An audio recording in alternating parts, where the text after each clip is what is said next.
The show starts in Portmore, a little town tucked away in the wilds of Alaska. Father Dan Carpenter, the priest of the town, is gathered with folks at the Chieftain pub, paying respects to Marty Hubbard, a construction member of the community. Things take a spooky turn when the atmosphere crackles with strange happenings, like glasses acting up, lights flickering, and, to everyone's surprise, Father Dan's glass of wine turns into blood.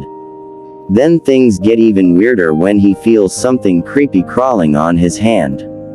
When he looks down, it's a swarm of cockroaches crawling out from his skin. Just when he's about to stab them with a knife, Roman Mercer, a local man with the ability to see ghosts, rushes in. He rushes in just in time to stop Father Dan from doing anything drastic and finds Marty's ghost standing behind Father Dan, causing all the chaos in the pub. 3 days earlier, Roman is getting ready to leave the town. He swings by the church to bid Father Dan goodbye. Father Dan is busy chatting with the mayor of the town, Val, about the upcoming elections. Upon seeing Roman, Father Dan warmly extends his best wishes for the next chapter of his life. However, Val's indifferent response to Roman's departure leaves Father Dan feeling disappointed. In the next scene, as Roman waits at the bus stop, the townsfolk give him the side eye, calling him names. Moments later, Maggie, a girl from the same town, approaches him and shares her thoughts on his departure. She acknowledges that he is a remarkable individual with a unique gift and claims that the locals are unable to understand him. She stands up for him, emphasizing the poor treatment he receives from the locals. Roman and Maggie get on the bus. As the bus pulls up to the stop, Maggie urges Roman to reconsider, but he remains steadfast in his decision. While they chat, Mrs. Fawn, one of the passengers, delivers Roman a terrified glance. Maggie decides to get off the bus as Roman decides to stay, prompting him to halt her. The other passengers on the bus turn to face him as he screams out her name, confused by his one-sided chat. Mrs. Fawn feels a sudden breeze as Maggie gets off the bus, hinting at Maggie's ghostly presence. Suddenly, the bus driver feels a slight tremor beneath the road and sees a boy standing in the middle of the road. Reacting quickly, he swerves the steering wheel to avoid hitting the boy, only to realize the figure is a ghost. Despite his efforts, the bus skids off the cliff's edge and bursts into flames. Maggie reappears next to Roman, helping him regain consciousness and escape from the burning vehicle. Roman tries to rescue Mrs. Fawn, but a spirit intervenes, pulling her away and thwarting his efforts. Somehow, Roman manages to crawl out just before the bus plunges off the cliff. As the sole survivor, Roman recounts the terrifying event to Sheriff Sam, who asks for a detailed account of the accident. Afterward, Sam offers Roman a ride to his mother's house until another bus arrives. Roman returns to his mother's house, which gives off spooky vibes. As he gets ready for dinner, Maggie appears unexpectedly, expressing her joy that he chose to stay in town for a while. Their conversation is brief, and Maggie vanishes, mentioning she needs to check on her dad. Finding nothing appetizing at his mother's, Roman heads to Maggie's father's pub, the Chieftain pub. Carla, the bartender, serves him some food and asks about his mother. Roman replies that they don't talk, so he's clueless about her whereabouts. While at the pub, Mrs. Fawn's presence continues to discomfort him. The following day, Marty and other construction workers are seen working on a bridge. Just as they are about to take a break, Marty is suddenly attacked by unknown forces and thrown off the bridge, landing on the iron bars below. Meanwhile, Roman visits Sam to confide in him about the strange events on the bus. Even though Sam trusts Roman's ability to perceive these forces and acknowledges that Roman has faced many challenges, he still advises him against sharing these experiences with others. Their conversation is quickly interrupted by an officer who informs Sam about an emergency on the bridge. When Sam investigates the bridge, he finds out that all the other workers are dead. In the church, Roman and the townspeople discuss the recent bus incidents. Dew, who is very superstitious, blames Roman for being the only one to survive the crash, while others accuse Roman's mother of bringing a curse upon the community. Father Dan steps in to defend Roman and ease the tension.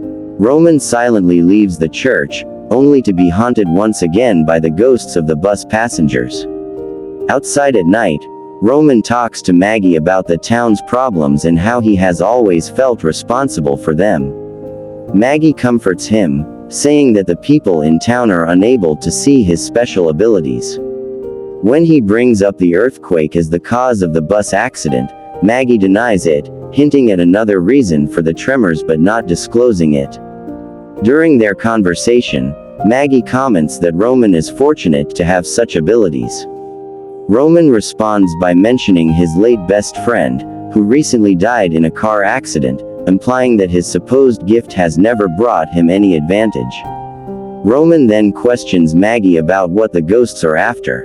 In response, Maggie explains that, unlike her, these souls are trapped, and if they attempt to move on but get stuck, they become hostile towards the living. The next morning, a mortician, Sophia, decides to leave town once the bridge reopens because she senses that something isn't right in the town. She recalls an unsettling encounter with Mrs.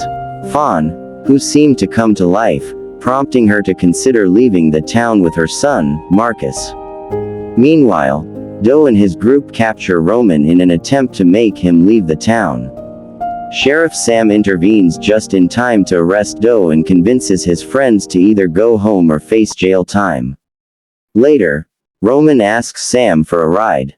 Sam agrees but mentions they need to do something first. He takes Roman to Sophia's place to gather information about someone who has passed away. When they arrive, Sophia informs them that the person's heart stopped suddenly, and Roman suggests that fear may have been the cause.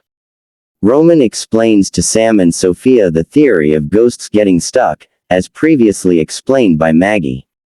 Suddenly, the lights start flickering, and Roman urges Sophia to leave the room with her son. As she exits, the door locks, trapping Sam and Roman inside. Unexpectedly, the lifeless body in the room comes to life and moves closer to Sam. The ghost suddenly attacks him, stabbing him in the neck with a medical device. Despite Roman's attempts to intervene, he can't stop Sam from being harmed. Sadly, Sam doesn't survive the encounter. Roman quickly leaves Sophia's place and heads to the Chieftain pub. There, Father Dan tries to stab his own hand with a knife, as in the beginning of the show. Roman intervenes, calming Father Dan and guiding him outside. He questions Father Dan about his recent experiences with supernatural sightings. Father Dan acknowledges seeing strange things. Screams erupt from inside the pub. Roman enters to find locals troubled by swarms of flies. Assessing the situation, Roman urges everyone to evacuate. He then encounters the ghostly figure of Marty and uses his unique ability, shown by changing his eye color, to pacify Marty's spirit.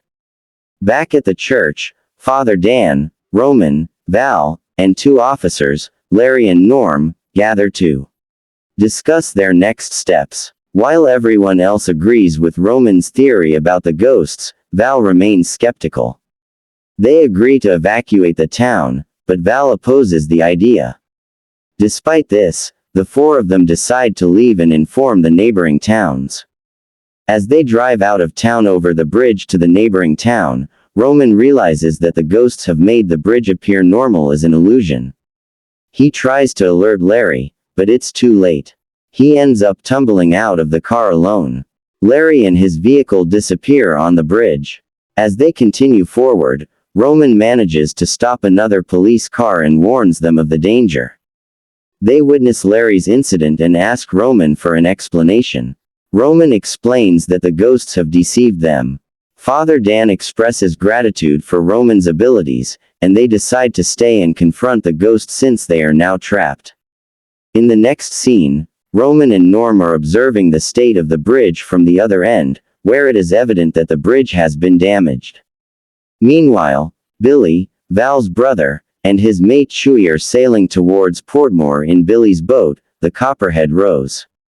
They've come to Portmore to fulfill a big order from Lambda, a high-end research company. This huge, profitable deal is the main reason Billy has returned to the town. Along the way, their boat encounters something in the water. They notice several dead whales floating in the ocean. Next, as Val is getting her two daughters ready for school, she notices that one of her daughters, Isabel, is drawing a picture of Val's late brother, Trevor. Later, when Billy heads to land to deliver the cargo, he runs into Val.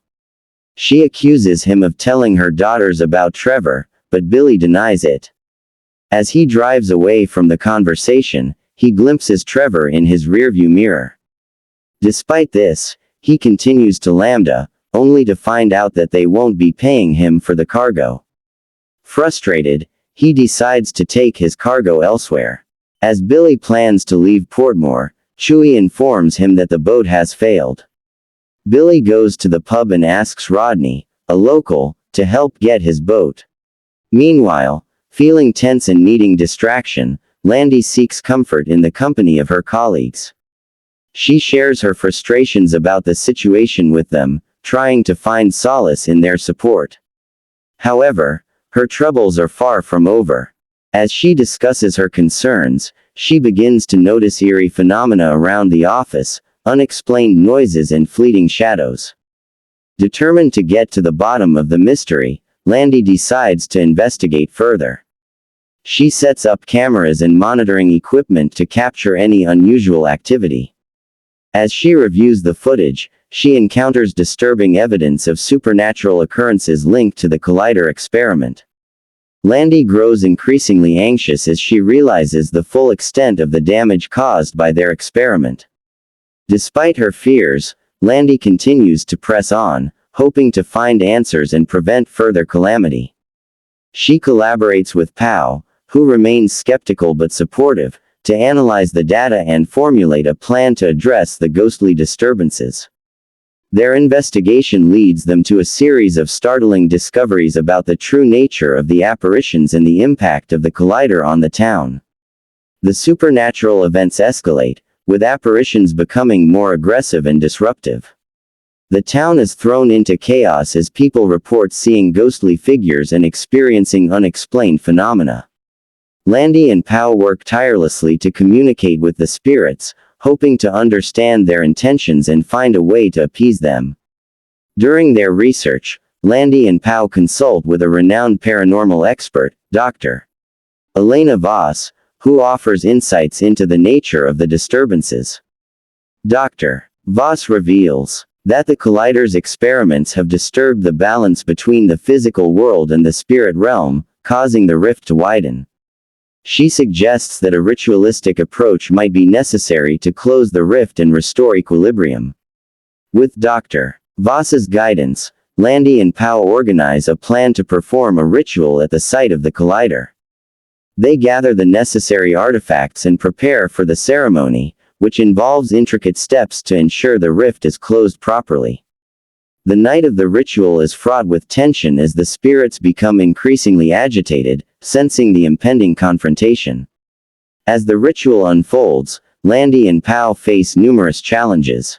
They are confronted by vengeful spirits who attempt to thwart their efforts. The process requires not only courage but also deep emotional resolve, as they must confront their own fears and doubts. Their perseverance and teamwork become crucial as they navigate the chaos and maintain their focus on the ritual. Finally, after a harrowing struggle, the rift begins to close, and the spirits are gradually appeased. The town experiences a calm as the supernatural disturbances subside. Landy and Pao's successful resolution brings a sense of relief and closure to the community.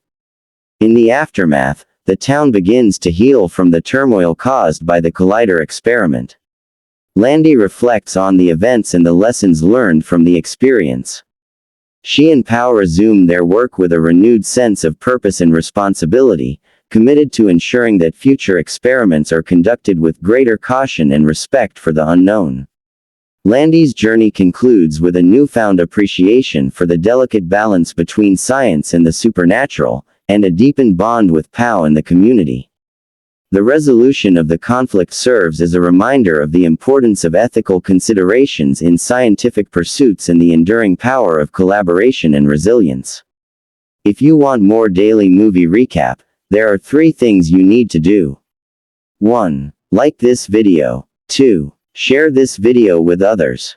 3. Subscribe to the channel and smash the notifications bell so you'll be notified as soon as a new video drops. Until next time, keep grinding, and I'll see you at the top.